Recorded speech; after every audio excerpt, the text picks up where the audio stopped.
Well, today is the 60th anniversary of one of the most inspiring moments in American history. The Reverend Dr. Martin Luther King Jr.'s I Have a Dream speech on the steps of the Lincoln Memorial in Washington. Some 6 decades after his speech, how close are we to achieving that dream?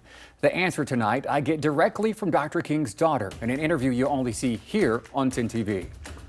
August 28, 1963, the March on Washington for Jobs and Freedom. A record 250,000 people descending on the nation's capital from across the country to bear witness to a historic moment. And I think this march will go down as one of the greatest, if not the greatest, demonstrations for freedom and human dignity ever held in the United States. A defining moment in the civil rights movement. Reverend Dr. Martin Luther King Jr. dreaming aloud of a better life for Black Americans, a dream that echoes decades later. What he shared on that day becomes kind of like a measuring rod. We can look at where we are today according to what he was saying about the conditions of our society at that time period. A blueprint for change King's daughter Bernice works to keep in the forefront 60 years later. The new generations may not be aware of it.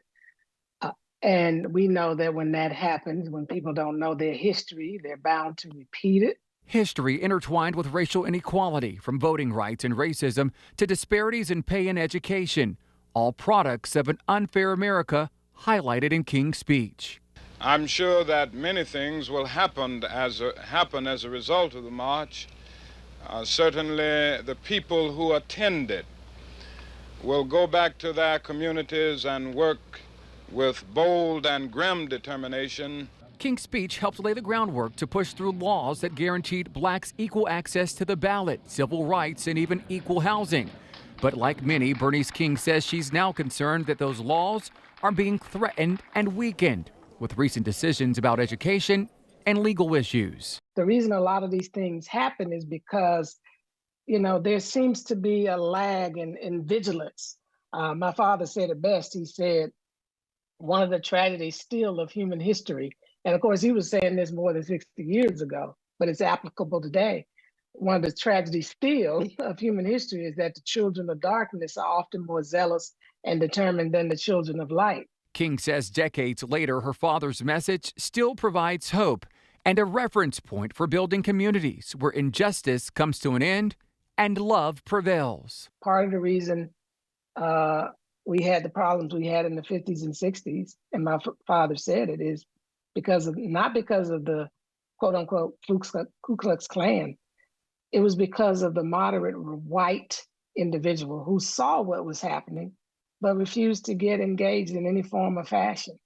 And so I think each person has a role and responsibility to be more conscious and aware of their surroundings, of what's happening in our world, and really deciding how they're going to connect to the struggle to create a just, humane, equitable, and peaceful world. A journey King says she's committed to, just as her father, until freedom rings for all.